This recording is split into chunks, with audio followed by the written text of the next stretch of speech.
What is up, guys? Steven here, and I am going to be bringing you an NU battle today. I'm using this team of unknown team category. Is it bulky offense? Is it really bulky offense? Is it stall? Is it balance? I have no idea, but I think it's good, which is what's important. So, looking at this man's team, he has some threats, things that I'm concerned about. Girder. Girder is always a threat to, it's always a threat to stall. But I do have a Garboder that can, most of the time, reliably beat it one-on-one. With a combination of Rocky Helm and Aftermath, and Gunk Shot if I can hit. Especially if I get a poison, then, that wears it down really quickly with just, residual, and it can't really touch it with its fighting stab, so that's why Garboder is such a good check to this Mon. The other thing that I see on his team that's kind of a threat is Victory Bell. I do have an Autono, but Victory Bell is just kind of annoying. Steelix can probably take it on if he isn't Sunny Day Weather Ball, which I haven't seen, but I have considered running because it seems like a decent idea. And Regirock is fat.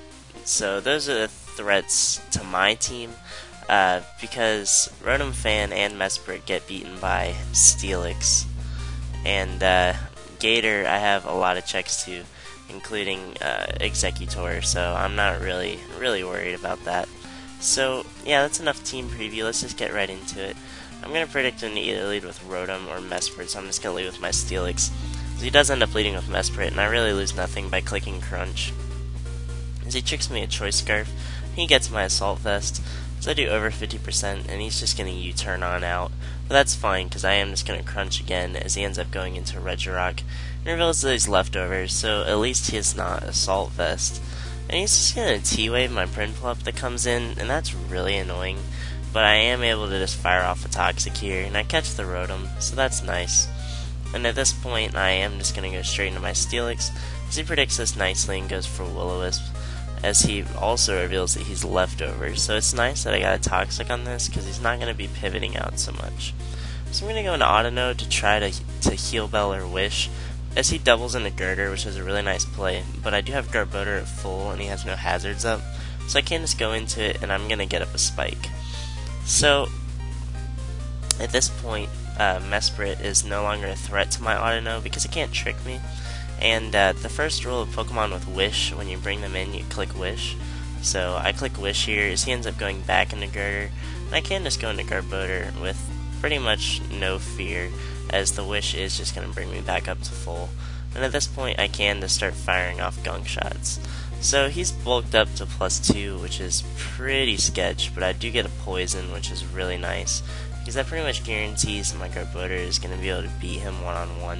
Unfortunately, I do miss at that point, and this is kind of where things get sketch. I'm going to predict the Mach Punch and go into Steelix, knowing I can live. And I am Choice Scarf, so I'm not as valuable anymore, especially now that I know his Rotom is not Scarf as well. So I can just sack that and now sack my Garboder, as it will die to the Aftermath plus poison damage, so that's good. On the double down, I'm going to go into Ninetales, not really knowing what I was predicting, but he ends up going into Victory Bell, and I'm just going to click Flamethrower, and it does take out the Victory Bell. The reason I clicked Flamethrower, even though I had a Regirock, is I had switch-ins to Regirock, mainly my Prinplup as well as my Executor. But more importantly, I had a Spike Up, I had a Hazard, and he does not. So I don't really lose anything by playing obviously there and just clicking Flamethrower. If he wants to switch out, he's going to have to take Hazards damage plus a Flamethrower. So, and I'm going to have to take nothing, so that's fine. So he now goes into Regirock. Like I said, I do have Prinplup that can, somewhat take this on. I do have Toxic. I'm going to try to go for it, as he does end up getting the Paraflinch there, which is really annoying. And that time I do actually break through in Toxic, which is amazing. And at this point I'm going to try to get my Rocks, because I can just stall out this Regirock now that it's Toxic. I'm not too worried anymore. I know he probably doesn't have Rest. So I'm just going to go into Autono here, because yeah, I'm just gonna stall this out with Toxic, and I get to click Wish.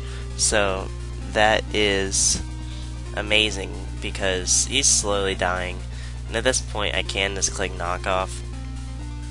And he ends up T-waving me, which is really annoying, but it happens. So at this point I'm just going to sack Prinplup as he's going to go down to the Toxic damage. And once again on the double down I'm going to go into Ninetales. So he ends up going into Rotom Fan, so I can just click Flamethrower again here. As he goes for Air Slash, and yeah, he doesn't outspeed, he dies to a rock, so he's basically forced to stay in. I just take him out with Flamethrower. So at this point, he goes into Gator, and I do carry Energy Ball. So I'm going to go for it, as he goes for SD, and this turn I'm going to be a man and predict the Aqua Jet, which he's basically forced to go for. I'm going to go into Executor, so I'm going to get my Key Berry boost, and I'm guaranteed to live a +2 Ice Punch after rocks, even without the Key Berry boost, so I was pretty sure I could live that, and I do, and I take him out. His last is this Assault Vest Mesprit, since he tricked my Steelix turn 1. So I can't go into Ninetales, and I know I'm not going to be able to kill because he is AV now. He takes me out with a Zen Headbutt, and at the end, it's going to come down to if he can Para-Flinch my Autono. Fortunately for me, he just misses the first one, so I don't really have to mess around with any of that. I do kill him with Knockoff. So that was a close game, a 1-0, and it was nice. I feel like I played it pretty well, and that miss on Girder was really annoying. But yeah, guys, if you like this video, drop a like, drop a comment. I'd greatly appreciate it, and I'll see you guys next time. Peace.